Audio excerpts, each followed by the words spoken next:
नमस्कार, जनता टीवी देख रहे आप। मैं आपके साथ दीक्षा शर्मा। बुलेटिन में बात करेंगे देवभूमि से जुड़ी खबरों की। चंपावत में लोहाघाट के अनावरण समारोह की आयोजन किया गया, जहां पर कार्यक्रम में मुख्यमंत्री पुष्कर सिंह धामी ने मुख्य अतिथि के रूप में शिरकत की। इस मौके पर सीएम धामी ने कार्यक्रम को संबोधित करते हुए कहा कि उत्तराखंड सरकार शिक्षा को लेकर काफी ज्यादा संवेदनशील है। हमारी प्राथमिकता है कि दूर दराज के क्षेत्रों में हमारे बच्चों को अच्छी शिक्षा मिलनी चाहिए, हमारे बच्चों को अच्छी शिक्षा मिले।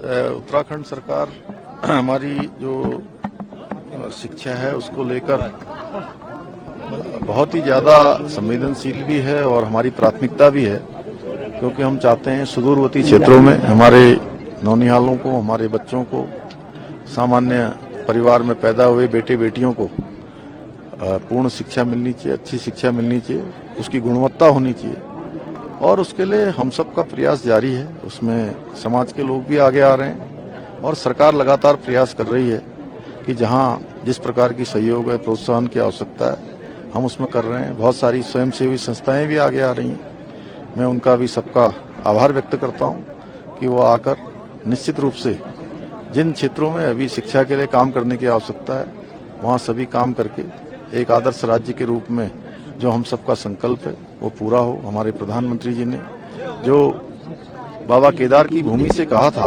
21वीं सदी का तीसरा दशक उत्तराखंड का दशक होगा, उसको बनाना हम सबका कर्तव्य है।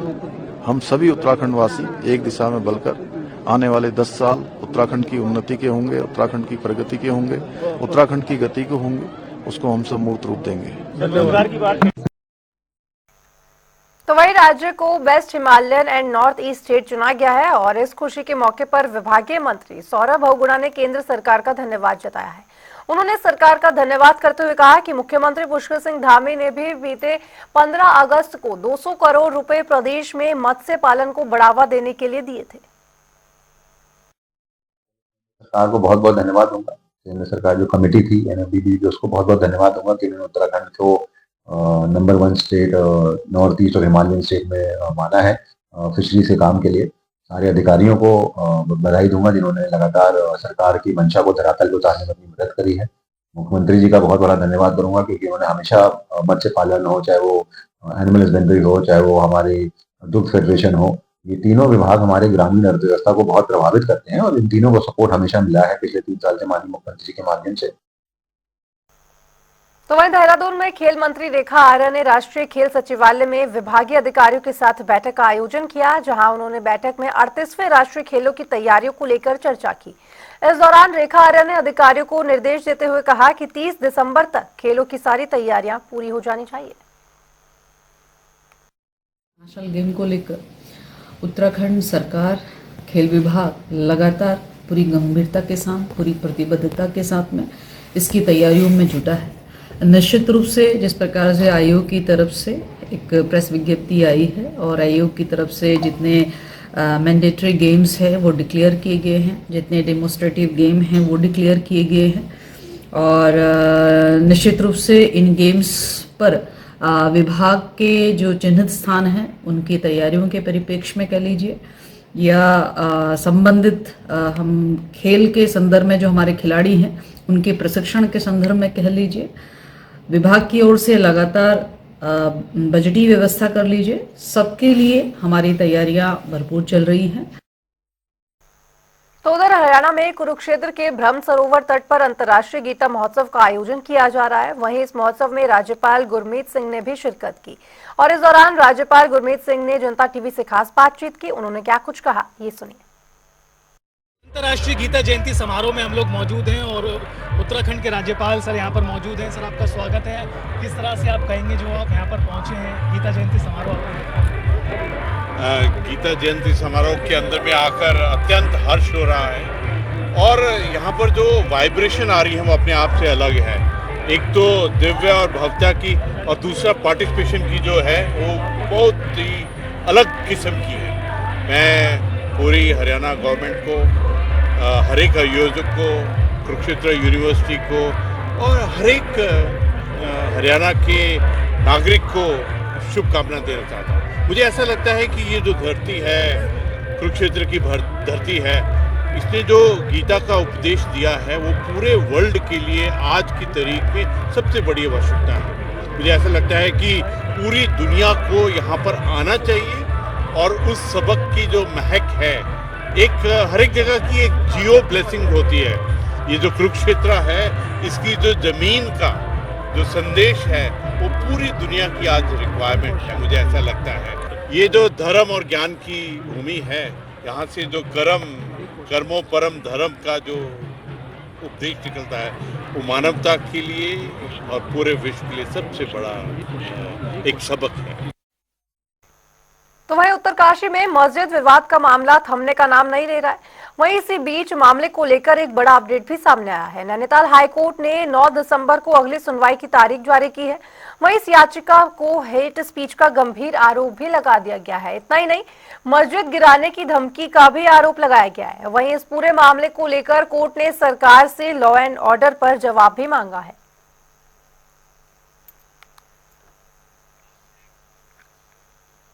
तो उधर देहरादून में स्वास्थ्य और शिक्षा की बदहाली को लेकर कांग्रेस के वरिष्ठ नेता प्रीतम सिंह ने नाराजगी जताई है। उन्होंने रोष जाहिर करते हुए स्वास्थ्य और शिक्षा मंत्री धन सिंह रावत के आवास पर धरना दिया, जहां प्रीतम सिंह ने सरकार पर आरोप लगाते हुए कहा कि सरकार सिर्फ और सिर्फ जनता को गुमराह करने में लगी है। जैसे उन्होंने नौकरियां दी है ना, आपको भी पता है, आप नहीं बोल पा रहे, मैं बोल रहा हूँ कितना भ्रष्टाचार हुआ, आप सबको पता है, सबको पता है। इतने स्वच्छ सभी नहीं है कि आप कहें कि 19,000 लोगों को रोजगार दे दिया। आज बेरोजगार साथी जो है रोजगार मांग रहे, रोजगार सरकार अपनी पीठ थपथपा रही है। ये तो ऐसी सरकार है केंद्र से लेकर के राज्य तक, जो ये कहते हैं कि बस स्टैंड के बाहर, रेलवे स्टेशन के बाहर जो पकौड़े तल रहे, वो रोजगार भी उन्होंने दिया है। ये इनका रोजगार पता कैसा है? अगर सड़क में कोई मजदूर काम कर रहा तो कल इसे मजदूरी का रोजगार भी हमने नहीं दिया। शर्म नहीं आती है कहते हुए। तो वहीं उत्तराखंड की धामी सरकार ने एक बड़ा फैसला लिया है, जिसमें सरकार बेहतर कर अदायगी के जरिए राज्य के विकास में भागीदारी करने वाले 160 व्यापारियों को सम्मानित करेगी, जिसमें बाद वित्त मंत्री डॉक्टर प्रेमचंद अग्रवाल ने पंजीकृत व्यापारी सम्मान योजना को मंजूरी दे दी है। और इस योजना के तहत देहरादून और हरिद्वार के 20 व्यापारियों को चिन्हित किया जाएगा। जानते हैं कि हम लोग और माननीय मुख्यमंत्री जी के मार्गदर्शन में अपने अपने विभागों में एक नवाचार करने का काम करते हैं। पिछले दिनों जब जीएसटी कंपनसेशन की बारी आई थी कि हमारा जीएसटी कंपनसेशन खत्म हुआ था, तो हमारे सामने चुनौती थी कि हम अपना जीएसटी कैसे बढ़ाएं। और आज मुझे खुशी है इस बात की कि हम उससे ऊपर उठे। बिल लाओ इनाम पाओ लोकप्रिय हमारी स्कीम रही। इसी प्रकार से जो विभाग हैं, विभाग के लोगों को मेरे द्वारा बार बार कहा गया कि जो ईमानदार व्यापारी है, जो हमारा करदाता है, जो हमें कर दे रहा है, आखिर उसका भी सम्मान होना चाहिए। और उसके लिए भी हम लोग कोशिश कर रहे हैं कि पूरे प्रदेश भर के उन व्यापारियों को हम सम्मानित करें। तो उधर देहरादून में संभागीय परिवहन प्राधिकरण की तरफ से सिटी बसों और ओमनी वैन के संचालन के लिए नए रूटों का संचालन जारी किया गया है। और इसके साथ ही ग्रामीण क्षेत्रों में भी जल्द ही बसों के संचालन के लिए नया रूट शुरू किया जाएगा। आरटीए की बैठक हुई थी, उसमें निर्णय लिया गया कि देहरादून संभाग के अंदर, जिसमें देहरादून, हरिद्वार, टिहरी और उत्तरकाशी आते हैं, यहाँ पर जहाँ पर परिवहन सेवाएं उपलब्ध नहीं है वहाँ पर परमिट दिए जाएं। इसके अंतर्गत हमारे द्वारा बस के परमिट खोले गए हैं देहरादून शहर के अंदर, जहाँ कोई भी अपनी नई बस लाकर जो हमारी सिटी बस सर्विस है उसमें अपनी सेवा दे सकता है, जिसमें मेन एक सर्कुलर रूट है और एक है हमारा रूट रायपुर से झाझरा तक का। और इसमें इसके अंतर्गत हम लोग टैक्स की छूट भी दे रहे हैं इन गाड़ियों को।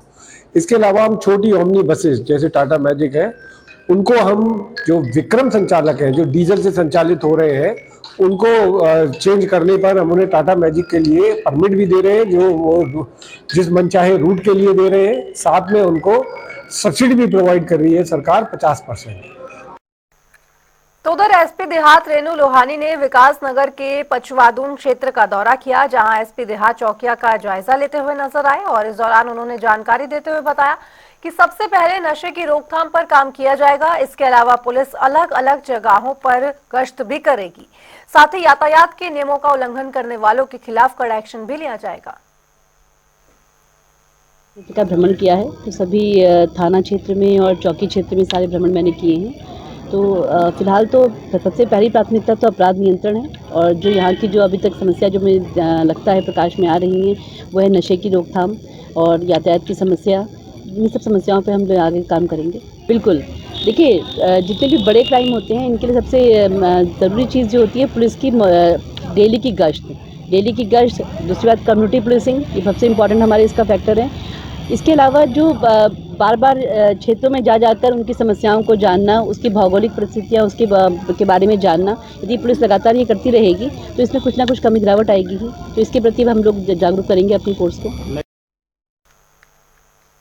बात करेंगे हल्द्वानी की, जहां से चौंका देने वाला मामला सामने आया है, जहां एक 55 साल की महिला ने भगवान कृष्ण से शादी रचाई है।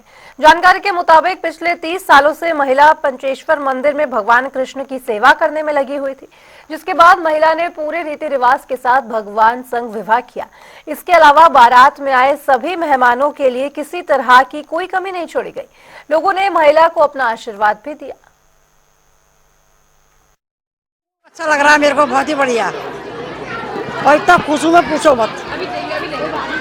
आज अनोखा एक जो है जिस तरीके का प्रोग्राम हुआ, एक शादी अनोखी, तो क्या किस तरीके लग रहा है? मेरे को बहुत अच्छा लग रहा है, बहुत बढ़िया लग रहा है, और इतना अच्छा लग रहा है मुझे पूछो मत। ऐसा लग रहा है साक्षात मेरे गोद मेरे प्रभु बैठे हुए हैं। इतने लोग आपकी बारात में शामिल हुए हैं, क्या कहना चाहेंगे? बहुत इन सब लोगों का सहयोग से हो रहा है, ये पूरी कॉलोनी, पूरे इनका प्रेम, इनका सहयोग इनका से हो रहा है।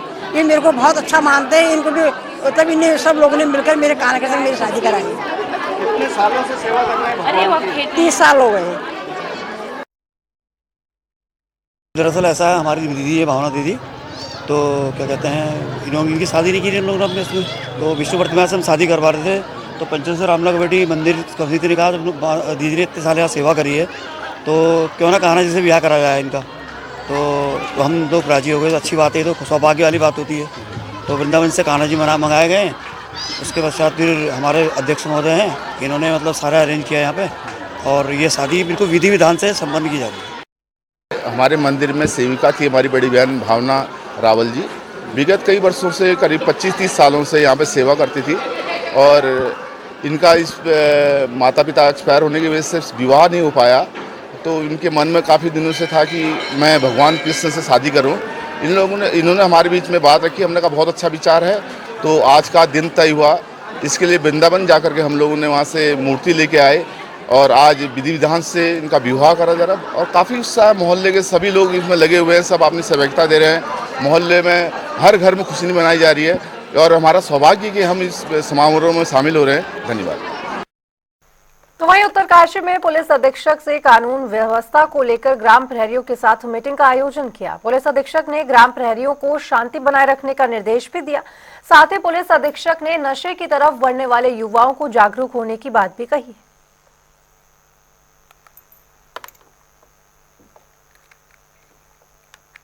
तो उधर हल्द्वानी में भीमताल विधानसभा के ओखलाकांडा क्षेत्र के रहने वाले लगभग 20 लोगों के साथ करोड़ों का फर्जीवाड़ा हुआ है। मामले को गंभीरता से लेते हुए भीमताल के विधायक राम सिंह केड़ा पीड़ितों के साथ डीआईजी ऑफिस पहुंचे, और जहां उन्होंने बताया कि लोगों ने गोलापार में जमीन खरीदी थी। लगभग 20 लोगों ने 1,57,00,000 रुपए में एक युवक से जमीन ली थी, जिसके बाद रजिस्ट्री में दाखिल खारिज किए जाने की बात सामने आई है। पीड़ितों ने डीआईजी डॉक्टर योगेंद्र सिंह रावत से कार्रवाई की मांग भी की है। मेरे पास माननीय विधायक जी आए थे, और वो एक प्रकरण को लेकर आए थे जिसमें एक व्यक्ति ने करीब 1.5 दर्जन से अधिक लोगों को जमीन दिलाने का वायदा करके उनसे करीब 1.5 से अधिक करोड़ रुपए की धोखाधड़ी की है, और न उनके पैसे उसने वापस किए हैं, न उनको कोई ज़मीन दिलवाई है।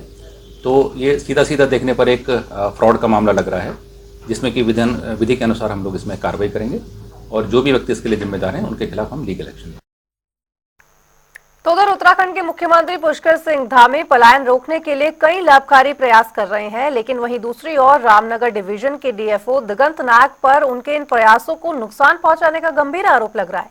दरअसल डीएफओ की ओर से जंगल में कट्टी मशीन चलाने की आरोप लगे हैं, ताकि सागौन के वृक्षों का अवैध कटान कराने के मामले में राज्य हलचल में मचा दी है। देखिए इस खास रिपोर्ट में। रामनगर के प्रसिद्ध जंगल जो अपनी प्राकृतिक खूबसूरती और जैव विविधता के लिए जाने जाते हैं, आज संकट में है। इन जंगलों में डीएफओ दिगंत नायक की ओर से कुट्टी मशीन चलाई जा रही है। तस्वीरों में आप देख सकते हैं कि कैसे बड़े पैमाने पर सागौन के वृक्षों का कटान किया जा रहा है। उत्तर प्रदेश से उत्तराखंड के जंगलों में आकर वाजिद नामक माफिया रसूख और डीएफओ दिगंत नायक के बीच दोस्ती की खबरें सामने आ रही है। ये वाजिद वही माफिया है जिसके ऊपर तराई पश्चिमी डिवीजन रेंज में जंगल को नुकसान पहुंचाने का मामला दर्ज है, जहां मुख्यमंत्री पुष्कर सिंह धामी पलायन रोकने और रोजगार सृजन के लिए लगातार प्रयास कर रहे हैं, तो दूसरी तरफ पेड़ों की इस तरह से कटाई और इसमें डीएफओ की मिलीभगत धामी सरकार की योजनाओं पर पलीता लगाने का काम कर रही है। वहीं पेड़ों के कटने से स्थानीय लोगों में आक्रोश बढ़ रहा है। सवाल ये उठता है कि आखिर जंगलों की इस बर्बादी के पीछे किसका हाथ है। जानकारों की माने तो जंगलों में कटर मशीन चलाने की जरूरत ही नहीं है। मशीन की आवाज से जंगली जानवरों को डिस्टर्बेंस होती है, जिससे मानव वन्य जीव संघर्ष भी देखने को मिल सकता है। जिस मद में हमको पैसे मिल रहा है तो उसमें हम लेबर लगा के निकालते हैं। यूजुअली जो भी रिजर्व फॉरेस्ट होते हैं, अंदर का जो फॉरेस्ट होते हैं, वहाँ पे हम लेबर को लगा के वहाँ से निकालते हैं। जहाँ पर फंडिंग नहीं होता है उसका, लेकिन बहुत महत्वपूर्ण भी होता है कि ह्यूमन वाइल्ड लाइफ कॉन्फ्लिक्ट को देखते हुए कि इस यहाँ पर भी सफाई करना है, वहाँ पे मशीन के द्वारा भी कराया जा रहा है। नुकसान करने का, पहुंचाने का काम करते हैं जी। ऐसे अगर कुछ हमारी जानकारी में आता है तो उसके अगेंस्ट कड़ी से कड़ी कार्रवाई किया जाएगा। और उसके साथ साथ वहाँ पे हमारा एक फॉरेस्ट गार्ड भी उनके साथ ही रहता है, उनको मॉनिटर करता रहता है। ऐसे नहीं कि वो अपने आप से निकाल रहे। तो अगर ऐसे कुछ अव्यवस्था होती है तो कड़ी से कड़ी कार्रवाई किया जाएगा। उत्तराखंड के जंगलों की ये तस्वीरें बेहद चिंताजनक है। मुख्यमंत्री पुष्कर सिंह धामी पलायन रोकने और स्थानीय युवाओं को रोजगार देने के लिए प्रयासरत है, लेकिन इस तरह की घटनाएं उनके प्रयासों पर सवाल खड़ा करती। अब देखना ये होगा कि आखिर सरकार इन आरोपों की जांच कर दोषियों पर क्या कार्रवाई करती है। ब्यूरो रिपोर्ट, जनता टीवी।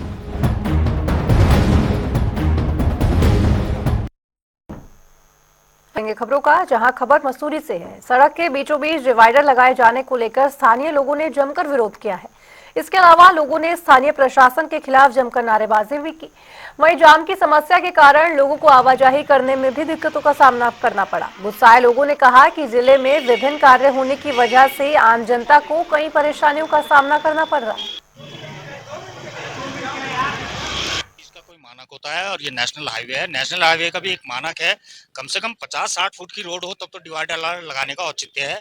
इतनी फुट की यहाँ पे रोड नहीं है और ये डिवाइडर पूरा प्रभावित कर रहा है हमारे व्यापारियों को, हमारे जो ये पार्किंग वाले हैं, होटल वाले हैं, सबके व्यापार पे इसका प्रभाव पड़ रहा है। क्योंकि जो पहाड़ की जो भौगोलिक स्थिति है, आप जानते हैं कि वहाँ पर मार्ग इतने चौड़े नहीं होते हैं और ये एक मुख्य बाजार है और एक मुख्य जगह है कैंपटी स्टैंड, जहाँ पर बहुत ज्यादा आवाजाही रहती है। अगर इस तरह का डिवाइडर यहाँ लगेगा तो आए दिन और जो जाम की स्थिति है जो यहाँ आकर खुलता है वो और ज्यादा लगना शुरू हो जाएगा। तो उस प्रशासन को हर जो काम मसूरी में कर रहे हैं, वो जो बैरिकेड जो मसूरी का माल रोड का जो बैरियर है उसमें भी समय अवधि उन्होंने 12 बजे रात कर दी है। तो जो लोकल लोग हैं जो कहीं शादियों में जा रहे हैं, कहीं आ रहे हैं, जा रहे हैं, हॉस्पिटल जा रहे हैं, जो 10:30 बजे का टाइम था उसे बढ़ाकर रात्रि 12 बजे तक कर दिया गया है। तो जहां स्थानीय लोगों को इसकी परेशानी होगी वहां पर्यटकों को भी इसकी परेशानी होगी। तो इस तरह के नियम ना किए जाए और स्थानीय लोगों से हर कार्य की सहमति के बाद ही इस सब पे निर्णय लिए जाने चाहिए। मसूरी का जो लाइब्रेरी चौक है उसमें पूर्व में एक छोटी मूर्ति लगी थी, फुहारा लगा था, उसे हटाकर उसका चौड़ीकरण किया गया और आज वही स्थिति दोबारा पैदा कर दी गई है और बड़ा हवाघर वहां पे बना दिया गया है। तो उससे और लाइब्रेरी चौक जो इतना पॉश एरिया जहाँ आए दिन जाम लगा रहता है, तो उस घुमटी से बनने से और ज्यादा जाम लगेगा। तो इस तरह की नीति ना करें और शहर को देखते हुए, शहर की जो भौगोलिक स्थिति है, पहाड़ की जो भौगोलिक स्थिति है, उनकी स्थिति देखते हुए और जो यहाँ के स्थानीय प्रतिनिधि है, राजनीतिक दल है, संगठन है, उन सबकी सहमति से यहाँ पे कार्य होना चाहिए, ना कि सिर्फ शासन प्रशासन द्वारा हर चीज को एक हिटलर की तरह यहाँ पे। चलिए बुलेटिन में फिलहाल इतना है, लेकिन खबरों का सिलसिला जनता टीवी पे लगातार जारी। नमस्कार।